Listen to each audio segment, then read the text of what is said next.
Hi there. How are you? You'll notice I have a new virtual background. I'll move aside.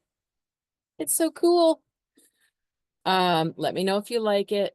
Um, I'm gonna maybe design one that's more astrological, or if I can add something to this one, but you let me know if you like it. So yes, welcome.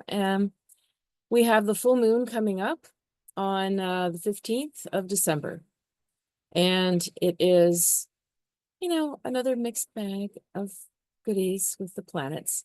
We have the Gemini moon conjunct Jupiter, and that's going to emphasize the changeability, the flip-flop, the back and forth, the socializing, the sometimes, the Jekyll and Hyde, introvert, extrovert extremes. So it's sort of great for the holidays, but it could also be sort of like intense for some people in the socializing department. But we're going to take a deeper look, and we're going to take a look at what's going on with your sign as well, and as well the tarot for the reading. So first of all, though, I would really like to invite you all to subscribe to this channel. It means a lot. Like, share. And if you are interested in joining my Intuition Cafe, we're up to, it's not crazy. I don't have crazy viral numbers on my channel or on my pages. I've done all my life, I've done this work organically. Whoever shows up and is drawn to it does. I haven't been advertising much. I give free content and I see who comes. So I'm up to around 465 or 470 people on my Facebook group. And I really want to be able to take this further and offer more stuff as a membership group eventually, which means in the new year, I'll be creating things. So if you're so inclined, the link is down below for the Intuition Cafe. Right now, it's just a free group where we do practice exercises, and I will let you know when there are intuition circles in person. And as I build this up, there definitely will be some intuition training and circles as part of a membership that would be a weekly thing, or possibly an intensive monthly thing. So again, if you're seeing this, just let me know which you prefer. I'm open to suggestion.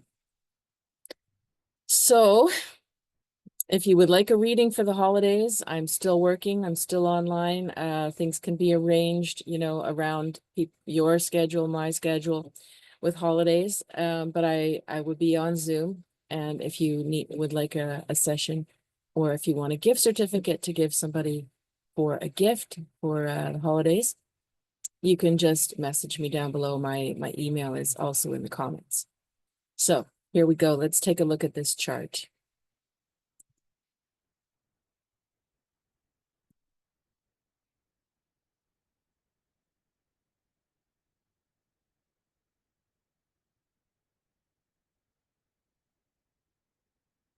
Okay, it's giving me weird layout stuff. Okay, there it is. All right, let's take a look. So the happy news is, look at all the blue lines. That's the first impression of a chart. Like, how do you feel right away when you look at the aspects? How do the lines feel? How does the distribution of planets up, down, side to side, above, below the horizon, on the self-motivated or the relying on others? And then looking at, the predominance of, does it seem like there's mainly red lines, so conflictual aspects, or blue? And of course, there's always both, but what stands out to me really is the blue definitely dominates. So that's a good sign that there's a lot of flow this full moon versus conflict. But of course, there is always conflict in every chart too. Well, conflicting planets doesn't mean your life's full of conflict. So again, if you're in the Eastern time zone, this Gemini moon has a Scorpio rising. So, and it's interesting because the Gemini moon, along with Jupiter, falls in the 8th house, which is Scorpio's house. So that again is a little conflictual because Gemini and, excuse me, the moon in Gemini is super social and very busy and probably has more than one crowd of people and multiple interests, and they're out there doing it all. And Jupiter is just ramping that up. So you might find the same thing, that you're walking in different groups and different friend groups and different, whether it's family or work obligations or something that new that you're joining, you're just, meeting a lot of people or managing a lot of different types of people socially, but it's in the 8th house and Scorpio is rising. So it's like, are we really in the mood? Because those are 8th house, things go deeper. Moon in Gemini is going to not be comfortable in the 8th house at all because it likes to keep things more fluid and intellectual and, in their heads a bit. It likes to keep things a bit more surface so that it can just do more, and be more curious. So can we turn that curiosity into deeper topics? If you're doing your multitasking, if you're going to multiple parties, if you're interacting with multiple kinds of people, you can take that Gemini Jupiter energy and you can try to go a little deeper in your thoughtful or provoking, like provocative in a good way, like provoking exploration, insight, emotion. But again, moon in Gemini is not usually comfortable with that, but that's where it is. So you've got, a very like perky, sociable moon in a house that wants to talk about sex, death, and other people's money. The heavy stuff, the taboo stuff. So how would that play out? Well, it could play out in some, awkward moments. You try to go deeper, they don't want to. It could also play out as almost like a strange sense of humor, strange attractions to things. In someone's personal chart, it could be sort of like a bit fetishy because something's supposed to go very deep emotionally, but it doesn't want to. So it might sort of fixate on something. So, you might just find yourself, rehashing something from the past or overly focusing on detail of something. It could make, again, a bit of awkwardness. The only thing it's really opposing, as usual, is the sun. It's always opposing the sun, the full moon. And it's opposing Mercury retrograde again. In Sagittarius, both. So, I mean, having Mercury in Sag is usually pretty direct, pretty like, say it as it is, blah, truth telling, and sometimes even like almost evangelical, like really strong opinions, getting up on their podium and being very opinionated on stuff and outgoing, but it's retrograde, so it's going to subdue that a little bit, which might actually work well with the Gemini moon, so that it sort of still brings out a side that wants to connect, but maybe a little less directly, helps out the Gemini moon. Otherwise, they would sort of, one is like talking about 5 topics at once, and the other one's like saying, stick to the point. Or, yeah, but it's that. And just sort of shuts down the Gemini exploration, right? But if you soften that Sag Mercury, then perhaps it's going to just take a breath before it says something, or it's going to be a little more like, yeah, I guess I could see that, instead of like so direct. So that might lead well for socializing, believe it or not. And the sun opposite the moon and opposite Jupiter. With that, my gut feeling is that's just going to make us feel a little tired. You know, it's sort of that time of year, right? Everything's ramping up with lots of extra plans and shopping and cleaning and whatever you're doing to get ready for holidays on some level, or stressing. You know, the brightness that we're supposed to be bouncing around with for Christmas time, not all of us have. Some of us do, and some of us really don't. And there's that you know, that's very sort of sun and Sag, like bouncy and traveling and going to Florida and whatever. Running here, dashing there, flying reindeer, very Sag kind of imagery in a way, you know? And again, like, you might not feel like it. You might feel sort of tired by, I said, the level of how many things you have to do, the level of how many people's needs you have around you with that Gemini Jupiter. And that moon in Gemini. So, but you know, that's also a seasonal, normal sort of thing. So where are things working really well?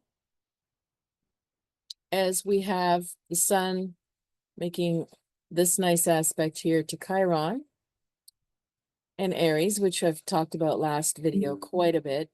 It's going to help you with healing your sense of yourself, taking actions that help you affirm your sense of self, your needs, your worth, what you know.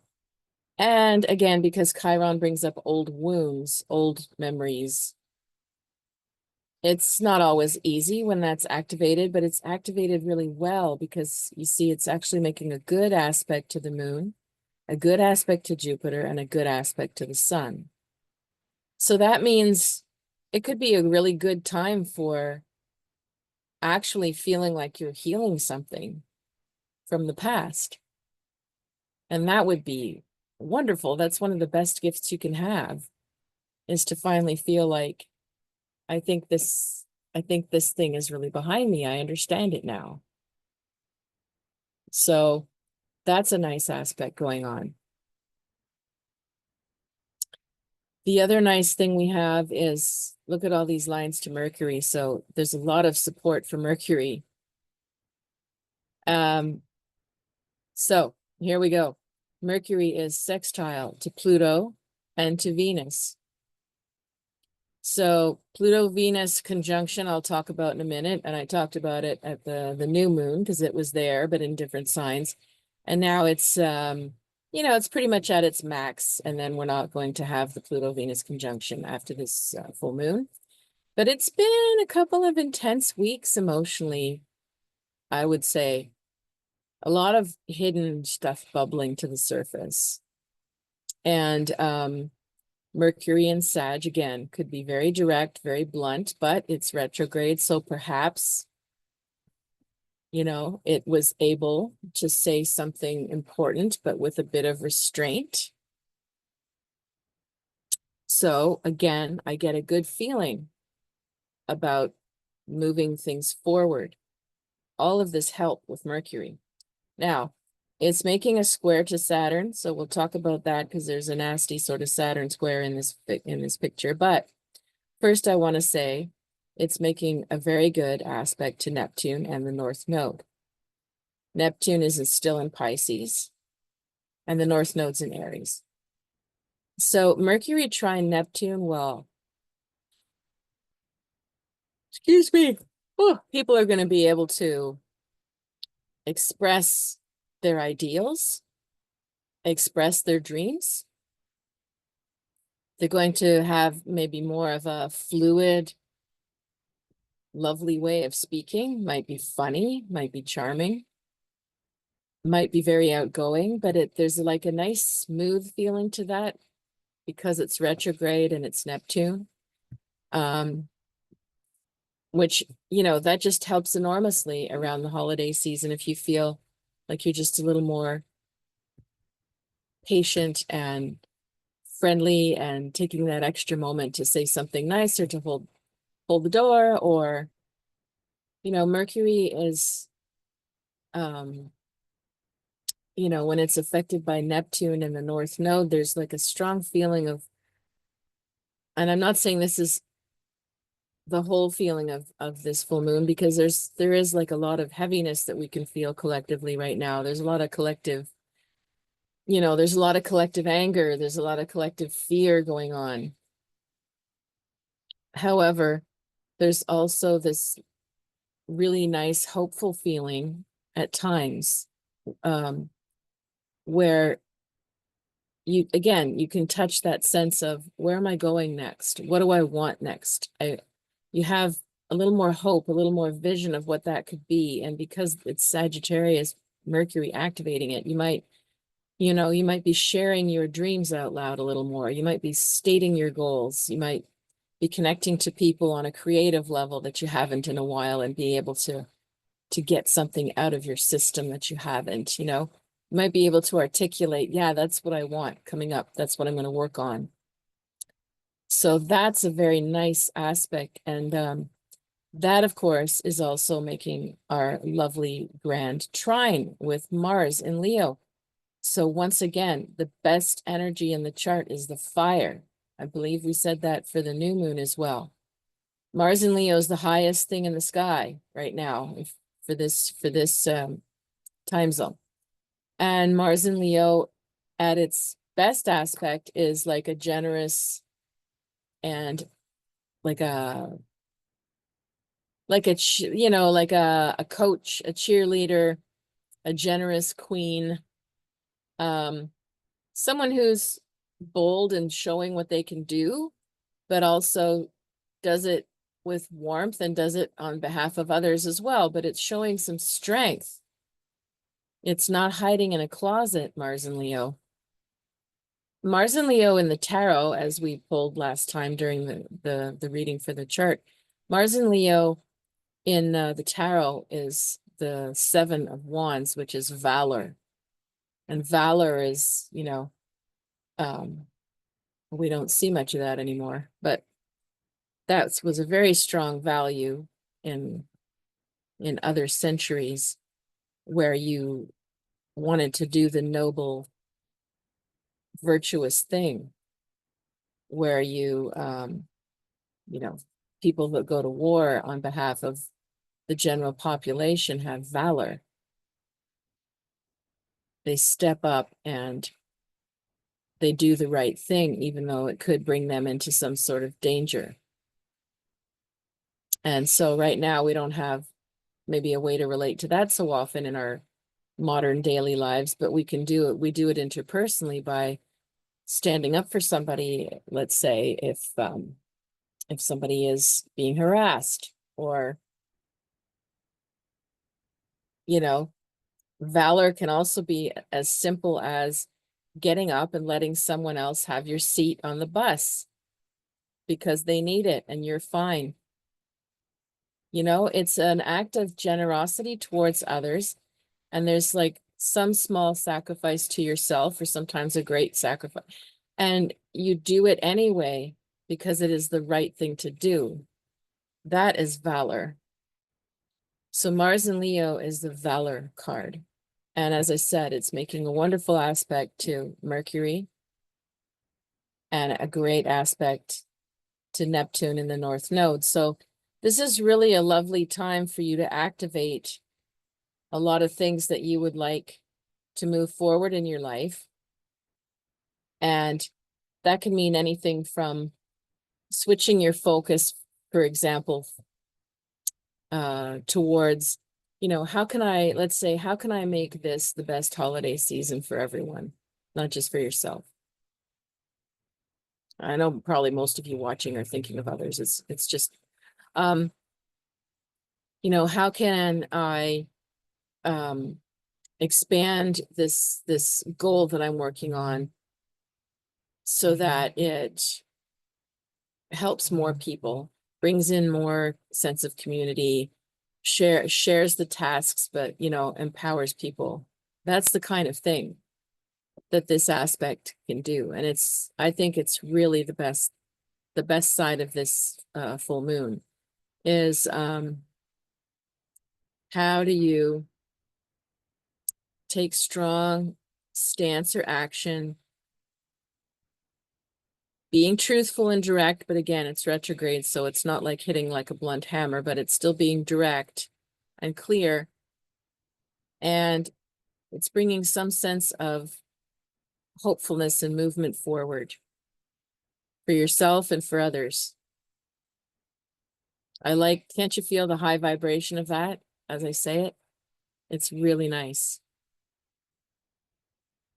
So then if we turn over here, we see Mars is also making a sextile to the south node, which doesn't feel to me it does that much. It's you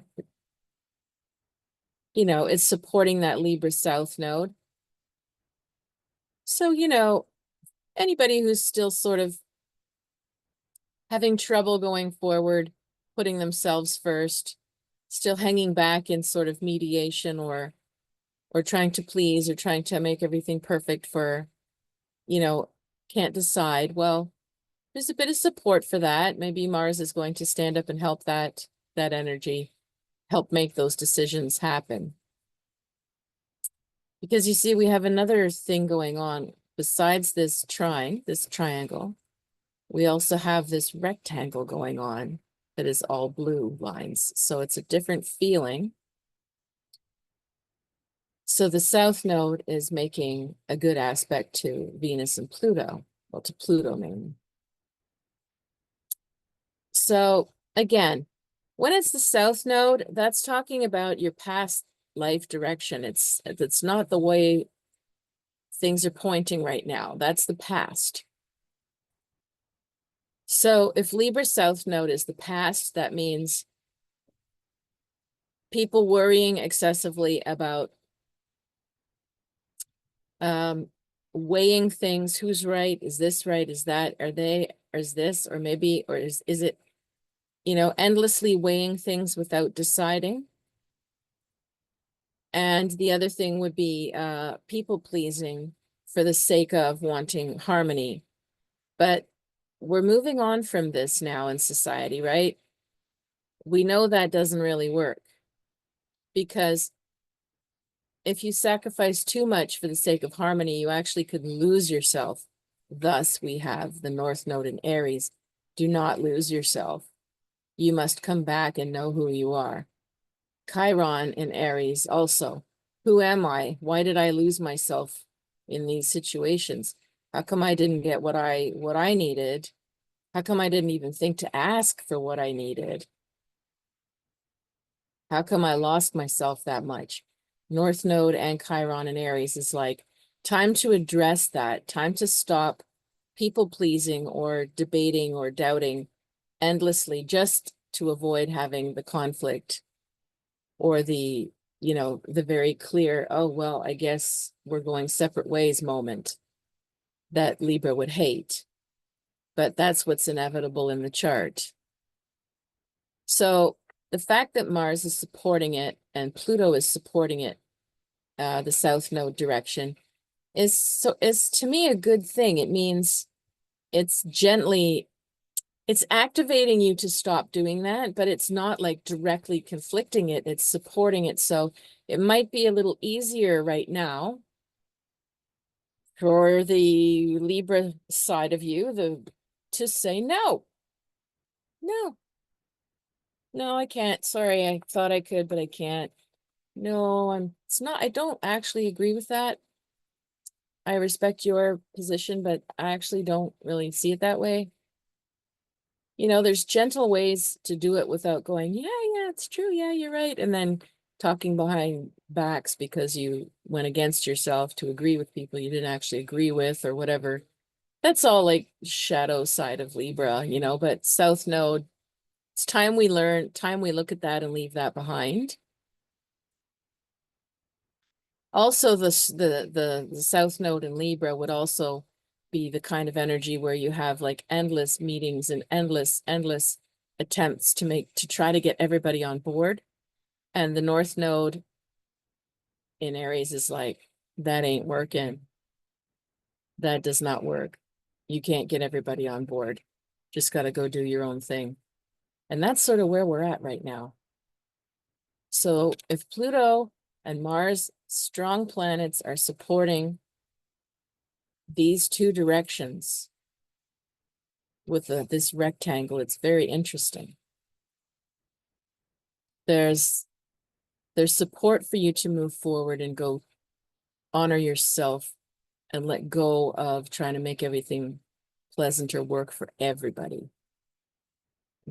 Stop worrying about a full consensus. Yeah.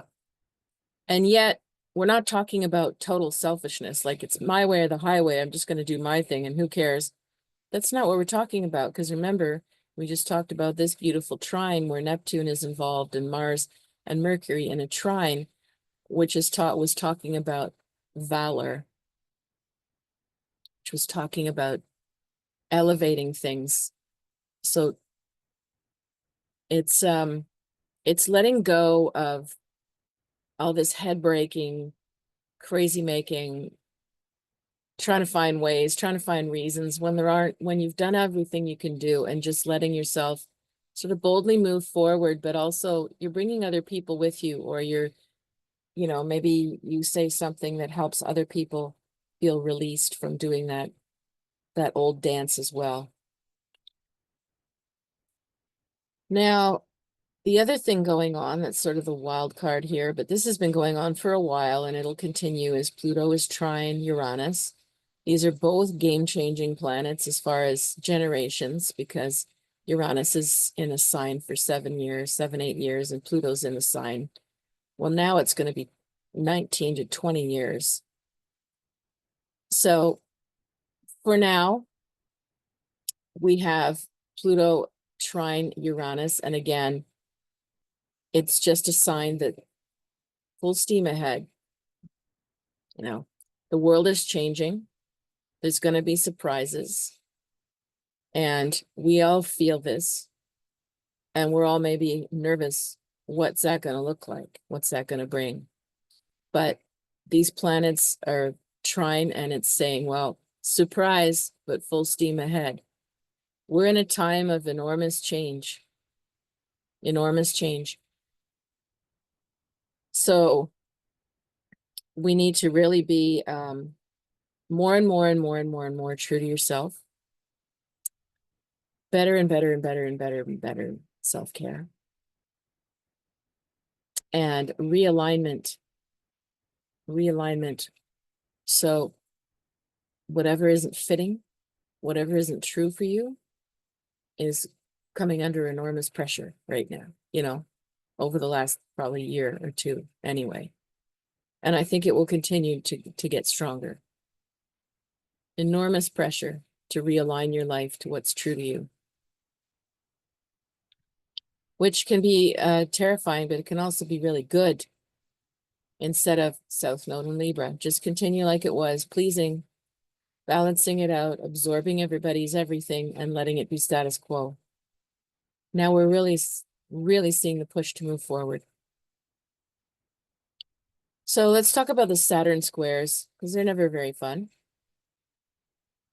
So Saturn is squaring Jupiter, which is sort of like, I'm sorry, I'm so tired. It's like the winter and the darkness just makes me extra tired. Anyway, probably you too, you're here. So Saturn and Jupiter sort of cancel each other out. Jupiter is wanting to like expand like a big balloon. Let's do more, let's do more. It gets greater and grander. And Jupiter's also about justice too. Not just making things bigger, better, more. There's a sense of such a sense of expansion on every level. And then Saturn comes along and it's like, yeah, that's not gonna work. So if you thought about Jupiter square Saturn as let's say a home renovation, Jupiter has made like a plan for the mansion with like a hidden staircase and like a secret library. And Saturn comes along and says, no, that won't work. We don't have the budget for that. It's too big. We'll do it later. Focus on the foundation, build it well. And Jupiter's like, dude, that's thinking too small. We have to put this in the plan now if it's ever going to happen. Why can't we think big? Saturn's like, no. So Saturn is like it's realistic and practical, but it's also a bit of a wet blanket to Jupiter in Gemini. So you might find, despite all of the wonderful things I'm saying about expressing yourself and your dreams and who you are, there's always going to be wet blanket people out there. There's always going to be the, nah, no, I don't think so, meh, kind of people. That's to be expected. The stronger aspect is be bold and go forward. Now, what else is making a nice square to Saturn is Mercury.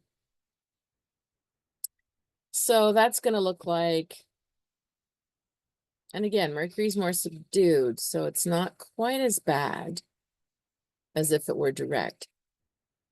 So Mercury and Sag may be thinking about saying something to somebody and how am I going to do it? I think I should just tell them directly, and Saturn's going to go, no way, no, don't do that.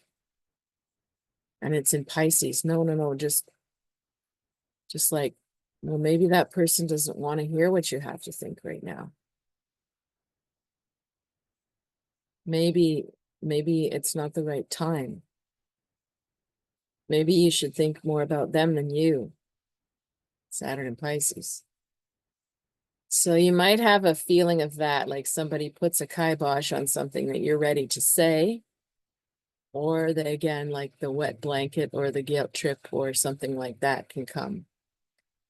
And you might have already said it because it's Mercury in Sagittarius, might be, oops, it was out of my mouth already. And then you get the, oh, just the heavy feeling of Saturn, Mercury. It's just shuts down your expression, makes you think twice, 5 times before you speak. Is that such a bad thing with Mercury and Sag? Sometimes yes, sometimes no. I mean, if people blurt things out and they tend to be true, they tend to be a bit direct, maybe rude in some people's books, and then other people are like, find it refreshing. But Saturn in Pisces doesn't find it refreshing. They find it offensive or rude. So just be prepared for that as well. And finally, let's talk about Venus and Pluto here, because this is still going on and it's important. So Venus is your desire nature, What do you want? What do you really want? What do you desire? What is your ideal of beauty? What is your Venus can also be money as well. Venus in Aquarius wants things to be original, wants things to be interesting, maybe international or eclectic, exotic even sometimes. I would expect somebody with Venus in Aquarius, if it's a man, he would probably date somebody from a different culture. Or somebody who's got like something unique about their appearance. Maybe they've got I don't know. Now it's not so shocking, but when I grew up, it was still considered shocking. Venus in Aquarius would be like somebody who's got the tattoos and the piercings and the blue hair, and which is all fine. We accept this now because we're in the age of Aquarius. So we've moved out of, a very conservative time and into one where, because it's in the air that you can just do what you want, be what you want, express yourself how you want, it'll get ramped up. It'll get more extreme. So Venus in Aquarius also would be somebody, very charming and savvy and, fun to talk to. A little more emotionally cool or detached. But they would also be quite accepting of everyone. And I don't know. I haven't studied enough people who have that aspect exactly, but I would say, are they, could it be like almost quirkiness to a fault? Do you know? Like no limits. We think that that's great right now, but I don't think that that's always healthy to have absolutely no limits, because no limits creates no container and nobody knows who they are and how they are supposed to be and what's okay and what's safe and what's not and what's respectful. It creates too big of a free-for-all that can be great for some, but it can be abused very easily. So we could see that with a bit of Venus in Aquarius, but Venus doesn't last for very long in one sign. But that just gives you a flavor.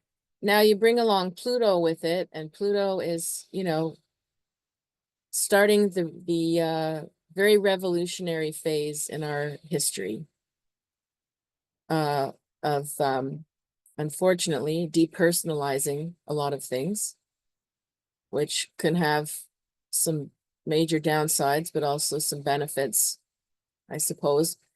I don't like it. I don't like that side of it. But we will see a lot of technical innovation, and we'll probably see a lot of revolutionary action that breaks us out of this long Pluto and Capricorn phase that challenges patriarchy and capitalism and all kinds of systems that we have come to know as secure. So when you get Venus and Pluto together, you definitely get the revolution energy. But again, like I said, this aspect has been active for, a couple of weeks, and I can't say that I have seen that in general society, this revolutionary feeling, but definitely I've seen it with people interpersonally, where they might feel they have their own personal revolution to fight. They have something that they're trying to enact and bring into being. They're stepping up to challenges, or they're saying they can't, the intensity of certain things is maybe become too much. And it's sort of, like Aquarius is a sign that would rather, if there was an old building, they would rather take the wrecking ball and knock it down and build a new one than, let's say, a Virgo sign that would rather like painstakingly fix the old one and restore it. So there's a bit of that feeling of wrecking ball about the age of Pluto and Aquarius, where a lot of things will be like, and we're seeing it with, Trump appointing Musk as a Department of, I forget, Doge, what does it stand for? Anyway, letting him just, general efficiency or something. Yeah, they're just gonna go obsolete. We don't need this. This is too much. That's not working. And so some of that's bad, some of that's good. It's both, but it's like it's a revolutionary cleanup. And Venus accentuates that. So maybe you're doing that in your own life. Maybe you're seeing it at your workplace. Maybe you're going to see it at a municipal level, or perhaps we'll see it at a federal level soon.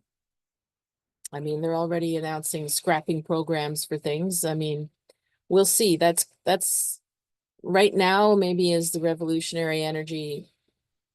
We'll see it enacted in a little bit after the holidays. or the middle of the winter, early spring or something. But this is opposing Mars. And remember we said Mars, Mercury, Neptune was the nicest energy in the chart. So opposing Mars is sort of, like I told you, Mars opposite Pluto ain't great. It's very volatile and it could escalate into retaliation or violence. Under this Mars-Pluto aspect, I believe we saw the shooting of the CEO. I forget exactly what day that was, but I'm pretty sure it was in this Venus-Pluto time. And so it's hard to describe, but it's like,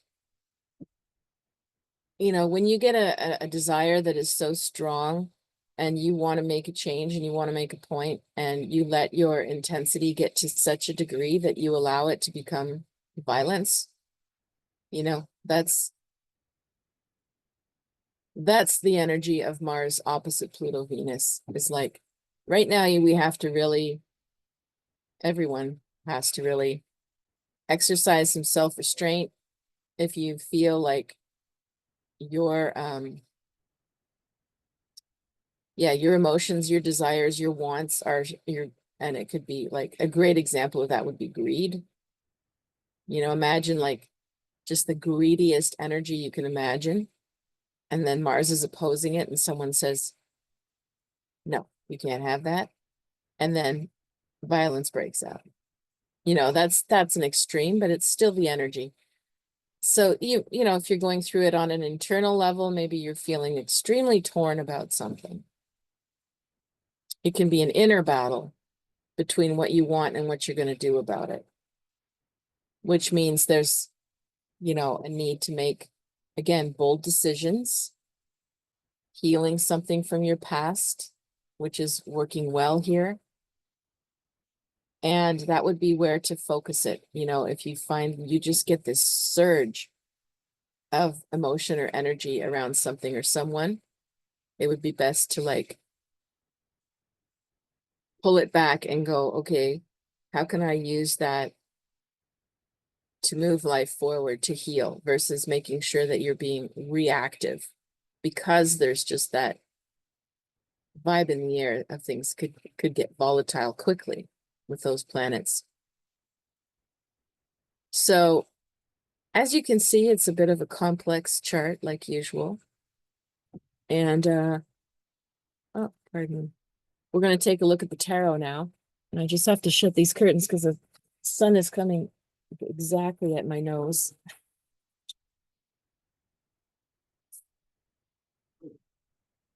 Just sort of funny, during the video, just my nose was lighting up like Rudolph there.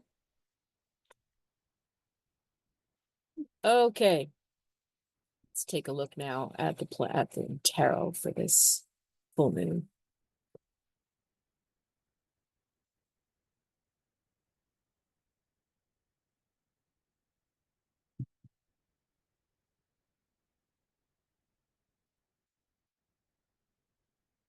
And also, let's just burn some of the sage.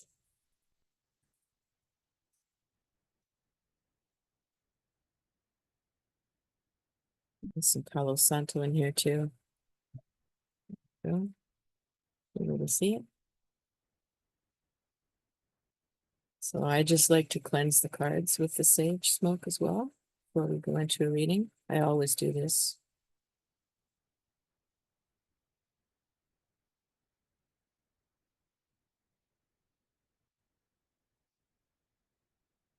All right. So let's take a look at the tarot for this reading, for this full moon. If there's any extra information we need.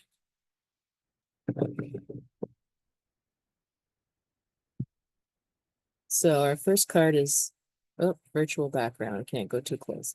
The first card is the Four of Discs, which says power, which is Sun in Capricorn card. And that's where we're heading at the solstice. So this card is always about your sense of security, stability, materially.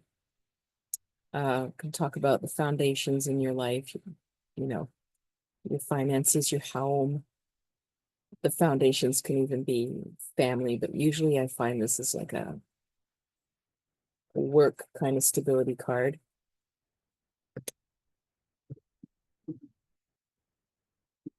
There we go. All right. So this might be really on your mind, or this might be really what you need to focus on is your own routines, your own finances, your job, you know, keeping things stable and practical and tying up loose ends, or yeah, it's a very get her done kind of practical card. So stability and security are on our minds in a bigger picture too, aren't they? So next we have good old hangman here. I'll put it closer without losing the back now. Okay. The limits of virtual backgrounds. All right. So the hangman is, you know, a card of slow, steady sacrifice brings a transformation in your life. So when it comes with the card of, you know, foundations and stability, could take us a while to rebuild a new sense of stability and structure in our lives right now, to feel like our finances are on track, or our home is finished or secure, or we have a home that we love. The hangman means, you know, you're going to be in this process of like one day at a time. And that's okay. You know, that's the thing. Not all of life is supposed to be like a Hollywood show here where you're on and everything's great all the time. You know, think about anyone's life, any book, any movie. It's not like flatline, everything's great all the time. How boring is that? You'd never learn if we didn't have ups and downs. So we might be, you know, in a down with our economy. Some of us would say that with politics, other people won't. You might feel like you're in a time that's more stressful than usual, but it's a cycle. It's not forever. And the hangman shows us, you know, that slow sacrifice, okay? It means that if you adopt, you know, that one day at a time mentality, one foot in front of the other, you're trying to make a big change, one day at a time, one small thing at a time, it does eventually build, right, into the bigger picture, into the results you want. But it's not instant, and that's why people don't like the hangman. But it's actually it's not an easy card, but it's a good card. And then we end off with the Six of Wands, which is the victory card. Jupiter and Leo.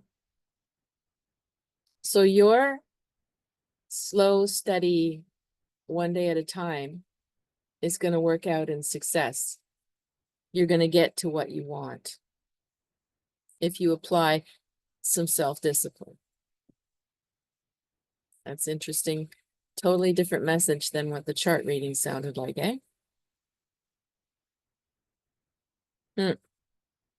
So slow and steady wins the race, one day at a time. Adjust yourself to not be discouraged or judging yourself for not being where you'd like to be right away. You'll get there. You'll get there in time. All right, let's take a look for the signs. So how do we phrase this question?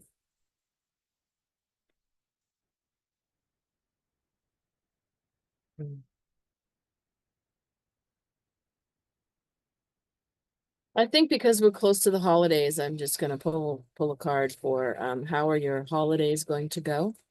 How do you hold yourself? What can you expect over the holidays?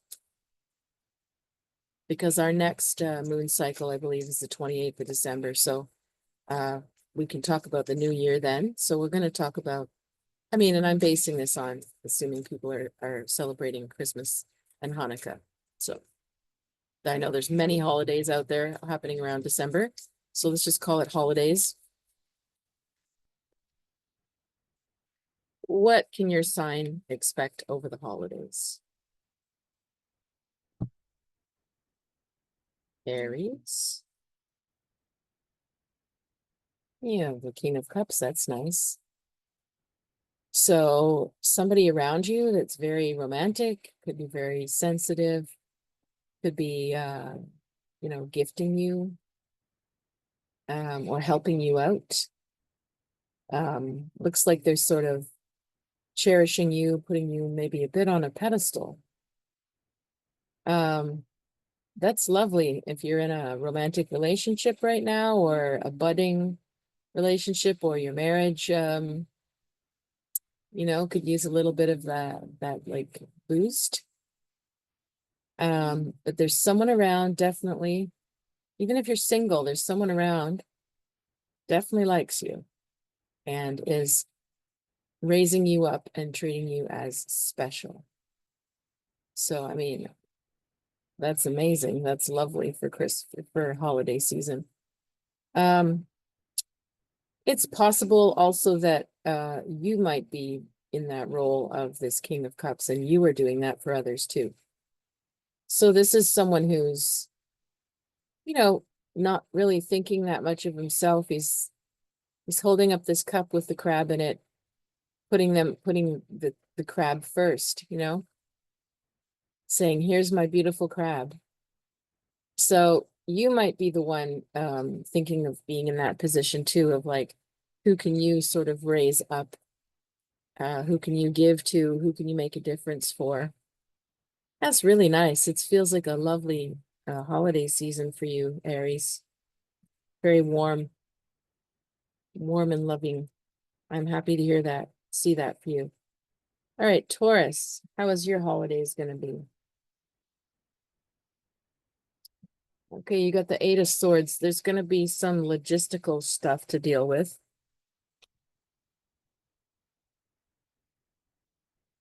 That could be anything like your car, travel plans, bookings, whether it's hotels or like rooms or whatever you're doing, like could be yeah, something about your holiday planning and the spaces and the transportation and all that stuff. I feel like there's gonna be some just logistical frustrations there. So again, like, excuse me, we've got Mercury retrograde. It'd be a good thing to have a backup plan, a backup space, a backup car rental, or like really just double, triple check. If you're not just staying home, that is logistical stuff. Otherwise, it looks like you've got a lot on your mind, Taurus. You're weighing a lot of things, a lot of things. And so this is a card of overthinking. This is the Jupiter and Gemini card, by the way, which is in the skies. Jupiter and Gemini usually is like the analysis paralysis card. So if you're worrying, you're worrying like times 20 here. You need to come back to the present moment and let some things go and not overthink everything so badly. Yeah, I'm not sure why or what, but maybe you're feeling still that effect of Uranus in your sign. The feeling of upheaval that's in the air. But yes, meditate, try to stay calm, get outside, double, triple check all of your logistics. Gemini, how was your holidays? All right, the moon. You'll be dealing with some that's interesting. I'm getting multiple messages at once, so just bear with me here. Okay, first thing I'm hearing is there's something about somebody drinking too much. I don't know whether that's you, someone close to you, or someone who's going to show up at one of your holiday events. that needs to be addressed. Like it's getting out of hand. I don't know if that means in general in their lives you intervene, or they're at your Christmas party and you're like, that's enough, we're cutting you off. You know, could be innocent like that. If it's you, do your best not to drink to cope with things, because it's just sort of showing like a flag about that. Be careful. The other thing I'm getting though is a lot of deep conversations and confiding, a lot of talking about stuff that maybe you haven't talked about in a long time. Some of it is like murky waters, but it needs to come out, and it feels very healthy that you're having these big talks. So let's just say best case scenario, you're feeling more open and willing to have a heartfelt talk that needs to happen, that's been overdue, that will bring you a lot closer. Worst case scenario, there's like drunken, sloshy, explosive conversation that ends up bringing it all up anyway. That might happen. Even if it's not you, it might be someone around you. That would be the worst case scenario. But like I said, the best case scenario is like actually really healing some old stuff. There could be some deep and difficult conversations over the holidays, but I really encourage you to have them, because it feels like they've really been suppressed for too long. And this is a good clearing that's happening. Cancers, what can you expect over the holidays? All right, well, there's our Valor card. We just talked about Mars and Leo. So Cancer, you might be in a position where you're asserting yourself, standing your ground. You need to do it in a gentle, calm, compassionate, loving as possible way, but be firm. You might, because Pluto has finally left the 7th house, where it's been challenging all these relationships for 16 years, there's still final loose ends and cleanups and, little threads to cut and clean it all up. So this could be something where you've said it and said it and said it, and now you have to step it up and be firm enough that it's heard. Or this might be you've never said anything and you finally have to say something. And please don't feel guilty, because whenever this card comes up, usually the person has just been taking it for so long that they feel almost ready to break. And it's better that you say something before you feel you're going to break. So, and it doesn't have to get hostile, but something needs to be said if it's gone too far. All right. Leos. What do you need? What do you expect for Christmas? Oh. 9 of Swords. Mars and Gemini. This says cruelty. Okay. There's a few things this can be. Sometimes this means people are not speaking to you very nicely, or you aren't. It can be like verbally abusive, this card. You want to be careful that that's not coming from your end. And of course, you do not need to take that from anybody on your end.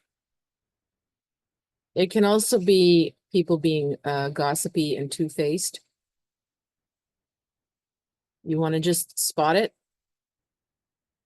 and make sure you're not doing it.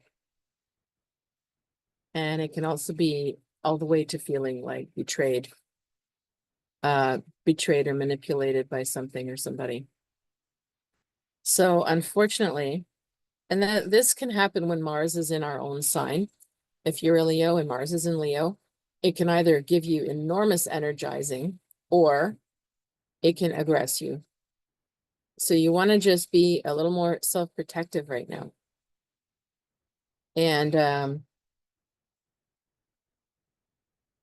you know, like we said, there's the boldness of that Mars and Leo that says the right thing and does the right thing to move forward. So if you feel ready and up for it and strong enough, clear enough, then you might need to really strongly address this type of behavior if you see it around you, whether it's coming towards you or whether you see it in and amongst your gatherings. Yeah.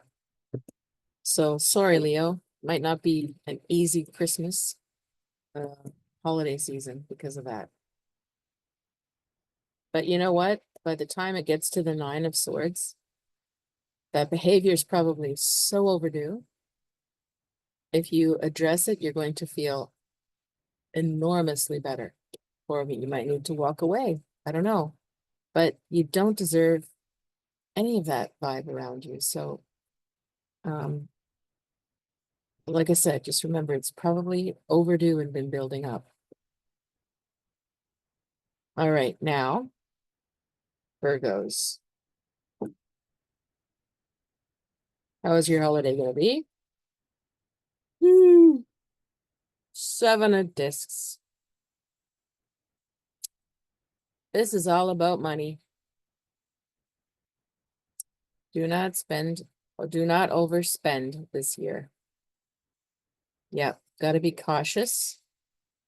This is also a card about trust. Trusting other people, whether you can be trusted, whether you trust other people. It says Saturn and Taurus. And that is the life lesson of self-worth. So this is getting deep, but here it is. Sometimes if you are, let's say, overspending, that can be a self-worth issue, a low self-worth issue. Because somebody with high self-worth will be conservative with their finances to protect themselves and pay for what's important. Do you see where I'm going? Trust can also be a self-worth issue. You don't trust yourself, so you don't trust others because your self-esteem is low. Or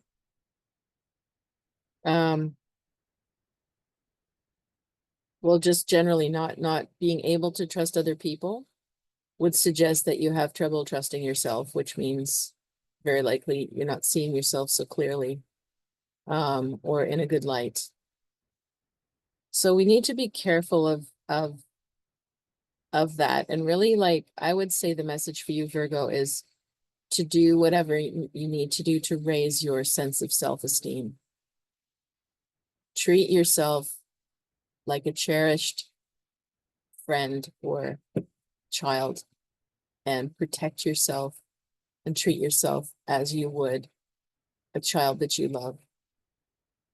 You know, and if they say, oh, but I've got $5, I want to spend it on candy, you'd be like, no, that's not a good idea for you. It's not good for your teeth. What if you put that $5 towards the book you said you wanted?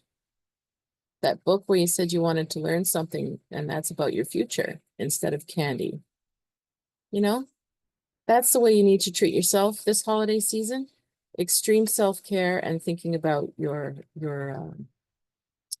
building your self-worth. What actions can you take that build your self-worth? All right. Libras, what's your holiday season going to look like? And you've got the Prince of Cups.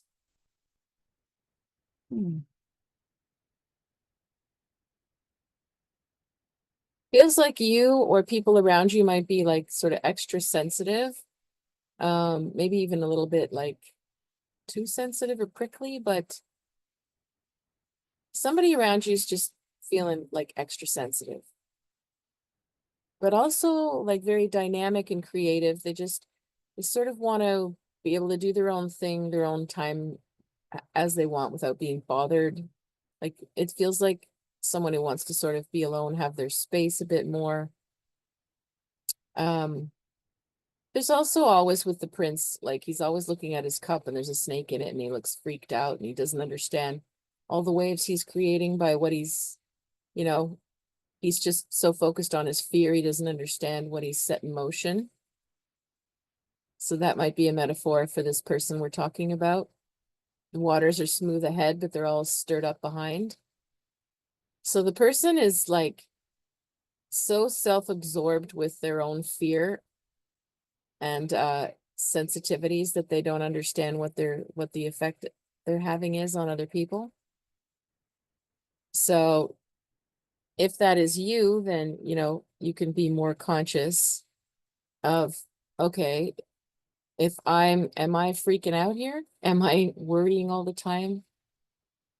Am I talking obsessively about something? Am I like prickly? Don't say that. I don't like that. And then think about like, am I okay? Oh, how's it affecting everyone around me? Can you notice? And if it's not you, then maybe you're bringing that up to someone else's attention so that they know that they understand and they notice, you know. It feels fairly harmless, though, I have to say. It's nothing terribly dramatic.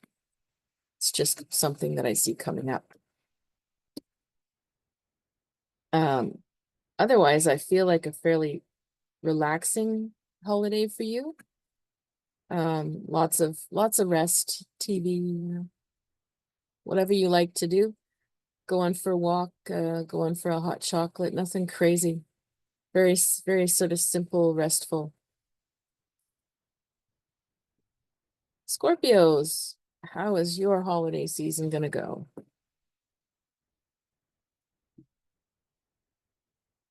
Ooh, lust.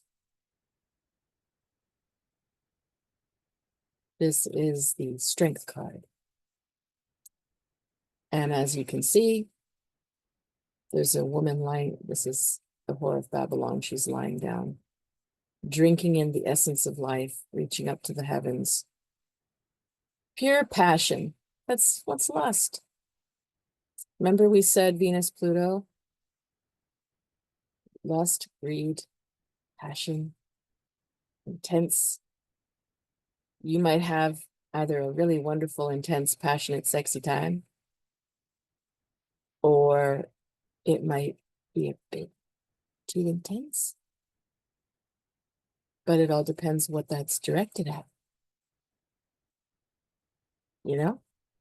I think this card is amazing. Usually it's very empowering.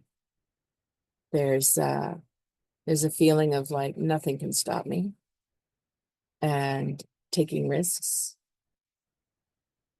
And again, there's a lion, so that Leo energy of being bold and valorous and really trusting. This lady trusts the flow of life. She trusts a higher purpose, a higher timing. So, you know, it's somebody who might just sort of say, well, everything in me felt like I had to do that. And I just trusted that because I felt it so strong, it was the right time and it was the right thing for everyone. That could be happening. You might find yourself super inspired by whatever happens if you're going away. I think it's going to be an amazing time for you. Holidays might have some intensity, but so what? You love that. I think you're going to find that you come out of the holidays feeling like charged and ready to go, ready to rock here. Sagittarius, happy birthday. How's your holidays going to be?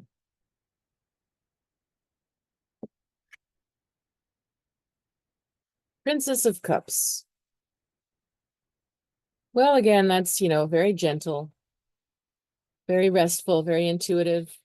You also might want to just cocoon. You see this big turtle in the shell here. You might just sort of want to fade away and have some time to yourself. That's what I feel. You might want to just rest and stay home and stay off the radar. This could also be someone that's around you who's could be a younger person or a very sensitive person. That could be very rewarding. And I mean, I'm going to even extend this to saying this could even be your pets, your dog.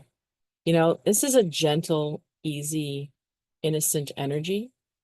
So whether you're around, like I said, a child, or if it could be a good friend who's just feeling really sensitive, really vulnerable right now, but in a gentle, calm, nice kind of way. Or this could be, you know, your dog cuddling with you on the couch.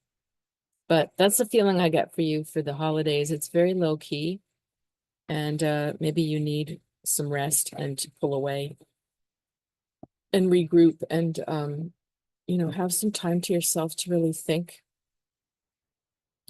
So I find it'll be very calm and restful. And if anything, like I said, whoever's around you, even if it is somebody feeling vulnerable, I still see a sense of intimacy, closeness, nurturing. It's a nice feeling for you this holiday. Capricorns.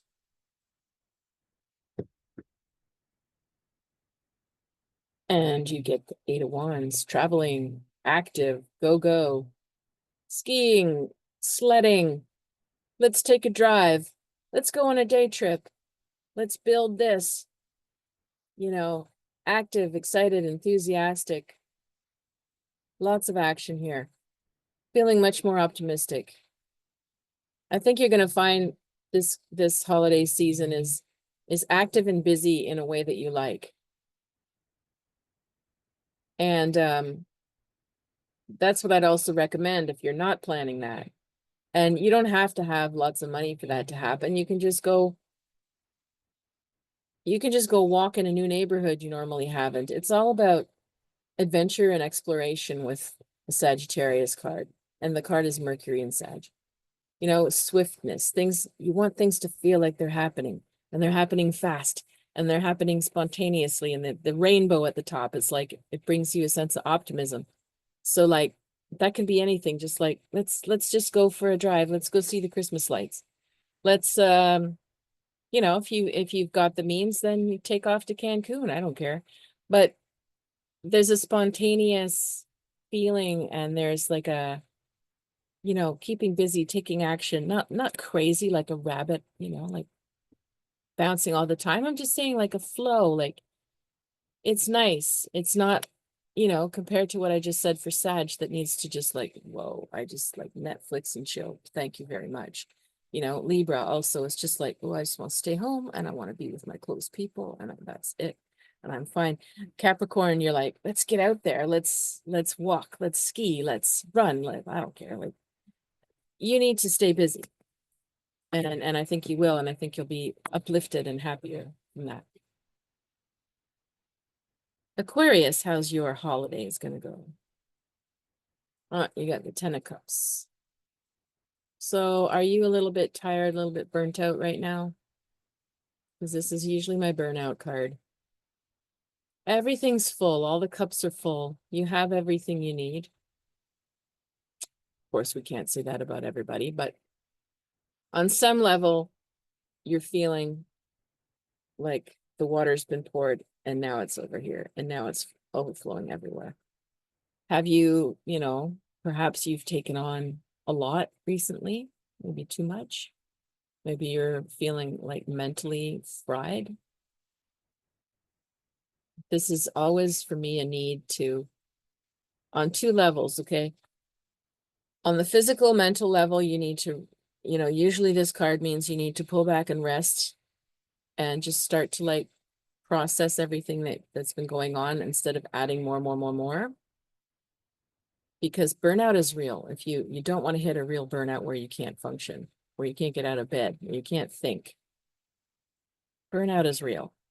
Second thing, on another philosophical level with the 10 of Cups, is it's the end of the cup cycle. It's in the Rider-Waite deck, it's the happy ending.